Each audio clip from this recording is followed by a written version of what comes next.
반갑습니다. 이번 영상에서는 나만의 스트레스 해소 방법에 대해서 생각해 보도록 하겠습니다.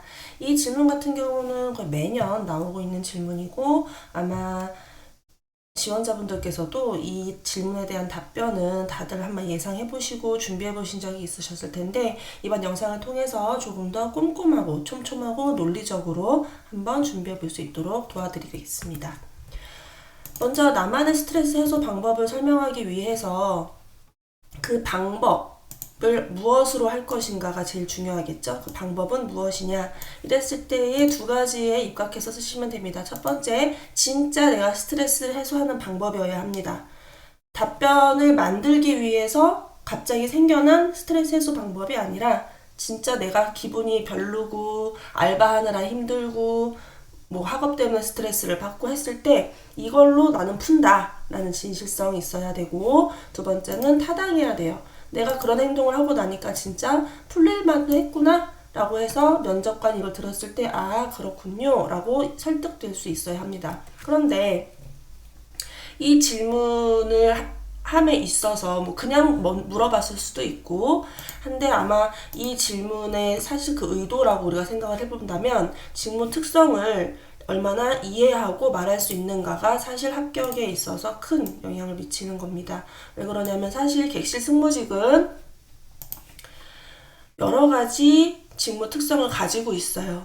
그 중에서도 가장 첫 번째 두드러지는 게 뭐냐면 감정노동의 강도가 가장 높은 1위 전체에서는 1위하고 2위 1위, 2위로 앞다투고 있지만 가장 높은 1, 2위 정도라고 하죠. 솔직하게 저는 거짓말하지 않으니까 감정노동의 강도가 1, 2위를 다투고 있는 직업군입니다. 그러면 처음에는 막 겉모습만 보고 또 여러 가지 장점들을 보고 이 직업을 선택해서 지원했는데 이 친구를 사실 객실 승무원으로 훈련하기 위해서는 많은 비용과 시간과 여러 가지 인력들이 많이 들겠죠. 약 2달이라는 시간 동안 훈련하기 위해서 이 사람을 가르쳐야 하는 인력도 필요할 거고 2달이라는 엄청난 시간 그냥 하는 게 아니죠. 뭐 교육비도 지급을 해야 되기 때문에 비용도 등등등 많이 듭니다.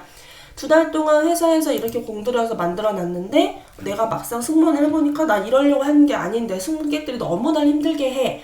또는 나 뭐 체력도 안 돼. 또는 근무 패턴이 나랑 안 맞아. 이런 것들로 인해서 저 퇴사할래요 라고 해서 사실 3년 이내에 이직률 또는 사직률이 굉장히 높은 직업 중에 하나입니다. 그럼 이거는 어떤 거냐면 기업 입장에서는 리스크인 거예요. 그럼 애초에 승무원을 뽑을 때 이러한 특성을 잘 이해하고 잘 견뎌서 우리랑 오래 갈 수 있는 사람을 뽑자. 그래서 직무 특성을 이해할 수 있어야 합니다. 그래서 보면 감정노동의 강도도 높고 또 뭐예요? 지금 그 승무원은 혼자서 할 수 없어요.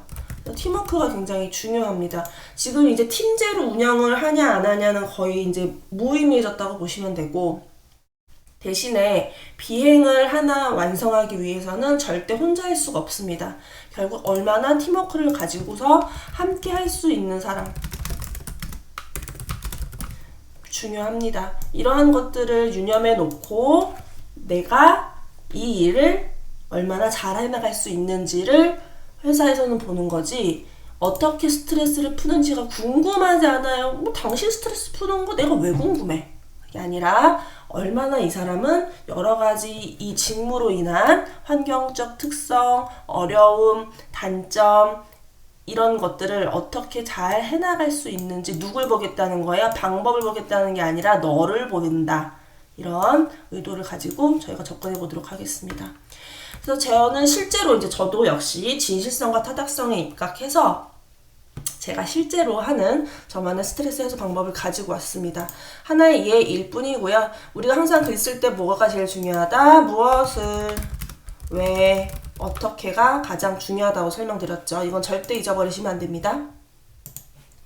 제가 실제 하고 있는 것은 가드닝이에요. 실제로 저는 이게 집에서 조그맣게 하지는 않고 야외에 좀 공간을 빌려서 좀 크게 정말 약간 텃밭처럼 이렇게 하고 있는데 만약에 여러분이 가드닝을 나만의 스트레스 해소 방법으로 갖고 오고 싶은데 저와는 좀 환경적으로 다르다 여건이 그러면 그냥 집에서 조그맣게 베란다에서 뭐 하나 정도 이렇게 뭐 요즘 되게 잘 돼 있잖아요. 키트 같은 거나 사서 해도 괜찮습니다.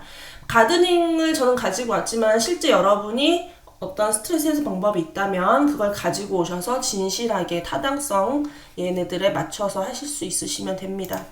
요거 잊지 말고 그럼 제가 한번 가져가 보도록 하죠. 저는 가드닝을 하는 것입니다. 그러면 얘를 왜 하나요? 무엇을 지금 됐어. 그쵸? 가드닝을 합니다. 얘를 왜 하나요? 스트레스 해소 방법에 있어서 제가 추천하는 것은 뭐냐면 시점과 관점을 구분하는 것. 그 상황에서는 내가 너무 화가 나고 업무적으로 지쳐있고 스트레스를 받는 상황이었는데 내가 그 공간을 떠나서 시점과 관점을 구분해서 가드닝을 하는 공간으로 갔더니 스트레스가 풀리더라. 실제로 제가 그래서 3년 넘게 하고 있다고 저번에도 말씀드렸었죠. 3년 넘게 하고 있습니다. 그래서 그걸 보고 있으면 시점과 관점을 구분해서 달라진 곳에 가 있으면 그 상황에서는 괜찮았겠다. 그 상대방이 나를 화나게 했던 게 기분이 나빠서 스트레스를 받았지만 내가 시점과 관점을 구분해서 떨어져 나와서 가드닝을 하고 있어서 생각해보니 뭐 그 사람 입장에서는 그랬을 수도 있겠다라고 상대방이 이해가 되더라.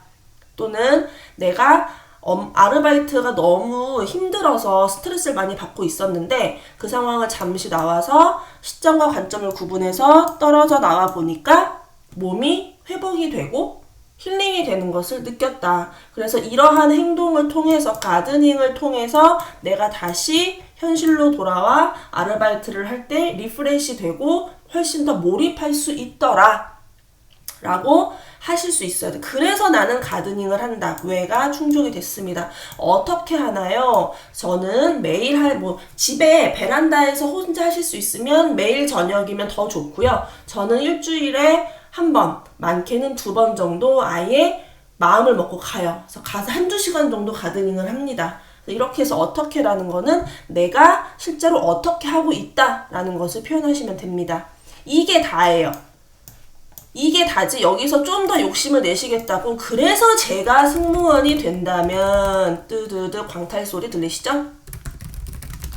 된다면 갑자기 입사 후 포부 전혀 맥락에 맞지 않습니다. 안 궁금해요? 승무원이 돼서 뭐 어떻게 할 건데라고 물어보지 않았어요. 결국 그거는 면접관의 질문을 또 다르게 이해해서 답변이 배가 산으로 가는 겁니다. 그래서 제가 승무원 갑자기 입사 후 포부 하실 필요 없습니다. 그래서 저를 뽑아주세요.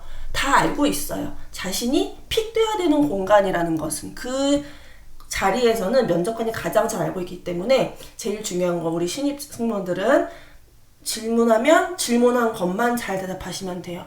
기껏 이렇게 가드닝 얘기 쭉 해서 직무 이해 잘 해놓고 특성 이해 다 했는데 진실하게 타당하게 얘기했는데 갑자기 승무원이 된다면 뭐예요? 얘는 진실하지만 얘는 진실하지 않다. 그럼 결과는 진실하지 않은 겁니다.